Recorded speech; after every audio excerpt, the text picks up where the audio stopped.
All right, bands will make her dance, but will really do the trick? Unionizing. That's right. As employees at companies like Apple, Amazon, and Starbucks push unionizing, so too are some strippers in Los Angeles. Dancers at the topless bar, Star Garden, plan to join the union Strippers United, which would make them the first strip club in America to unionize in over 2 decades. Now, dancers have been on strike there for over 2 months now, fighting for employee labor rights.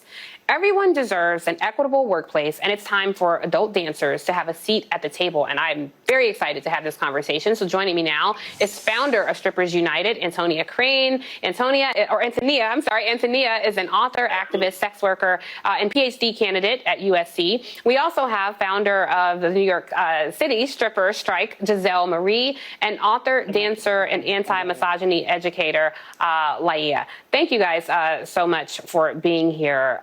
I want to start with you, Antonia. Tell our viewers why strippers need to unionize. Hi, Tiffany. Thanks for having us. We're really excited to be here and appreciate your time and attention to this matter. Strippers need to unionize because they deserve a seat at the table to push for safer working conditions. And we've always deserved a seat at the table and to have a place in the labor conversation. We have been completely disenfranchised and marginalized and underestimated in the labor movement. And we've been waiting for 26 years for strippers to unionize, and we deserve it to happen now. Yeah, and it deeply matters. Giselle, I hope we can see you okay. I just want you to stand still and so our viewers can see you. Yeah. Okay, we got you.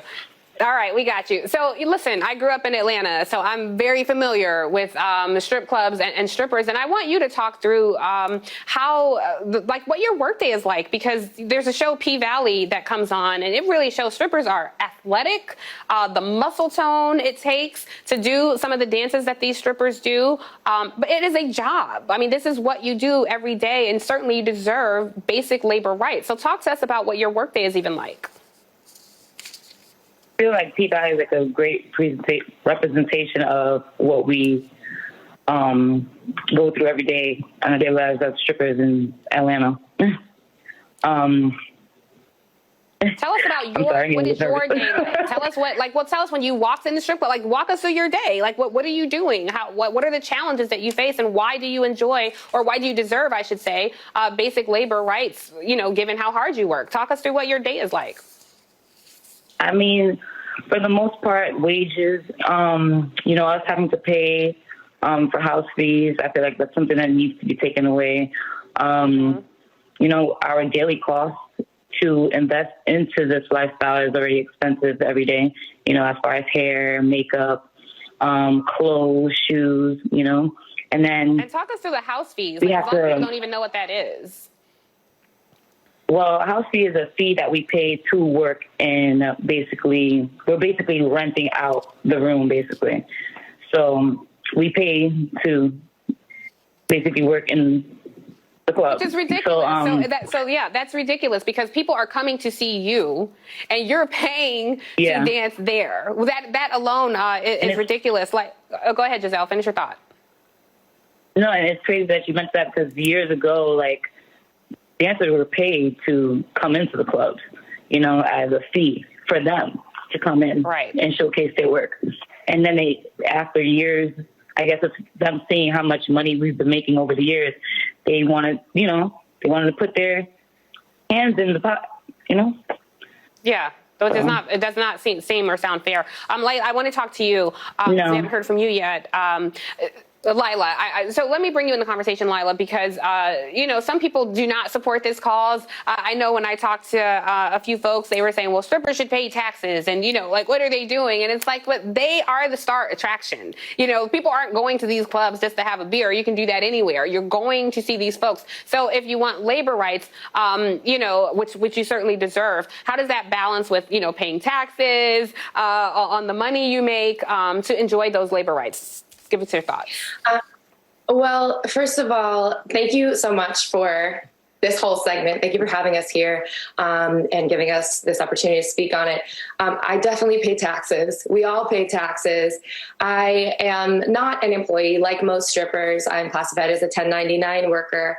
And regardless of our classification, yes, I 100% support the right for employee strippers to unionize if that's what they choose.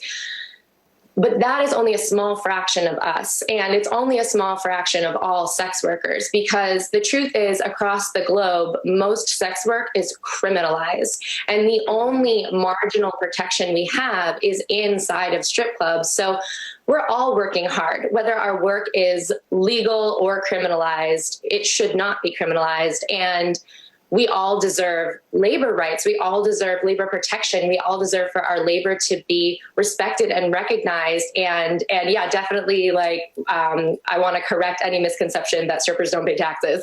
But yeah, I mean, like you said, we are the reason that folks come out to the clubs. And the reason that these clubs are so exploitative across the board, no matter what our employee status, whether we're employees or not, they're so exploitative because the sex industry is criminalized. And we need to take steps as a global society to decriminalize sex work, because we all deserve to be able to work without harm. Right, absolutely. And Antonia, I think that, like, we showed the basic things, the safety concerns, claims and petition that the strippers are asking for. And it seems like this should be something that is not a huge ask that should happen. And then you think about what strippers did during the pandemic, because strip clubs weren't open. And a lot of people had, practices in place by their employers to help make sure they were okay. That wasn't the case for a lot of strippers. So when you have labor rights, these are things that extend to that as well. Talk to us about that. Right, Tiffany. Well, I just want to say that what Gizelle was talking about with house fees, it's a pay-to-play model, and they're profiting off of the literal bodies of strippers with their tip stealing, wage theft. And what strippers need is an anti-discrimination policy that has teeth and bite. And the only way to do that, 100 years plus of labor organizing will show that that's the way to push for these anti-discrimination policies and the rights of workers. And what happened during COVID is that strip club owners fired the Black and brown dancers, fired the trans dancers, fired the veteran strippers, fired strippers for asking to see their contract or expressing concern about their safety during a global pandemic. And it's just ludicrous. Courage is contagious. So I want to shed light on the Star Garden strippers that walked off the job 12 weeks ago because they asked a question about their physical safety on the job. And the way to push for rights and to get their voices heard in the workforce is to unionize. And the NLRB, regardless of employer, independent contractor contracts, because that really gets us in the weeds here. And I hear you, Lilah, and I support what you're doing. But the NLRB says strippers can unionize, and that is the way to push for rights. So the pandemic was hard, and I've actually done a lot of math. In 7 years, at the club I just worked at and worked 700 shifts, my club stole $294,000 from me over 7 years.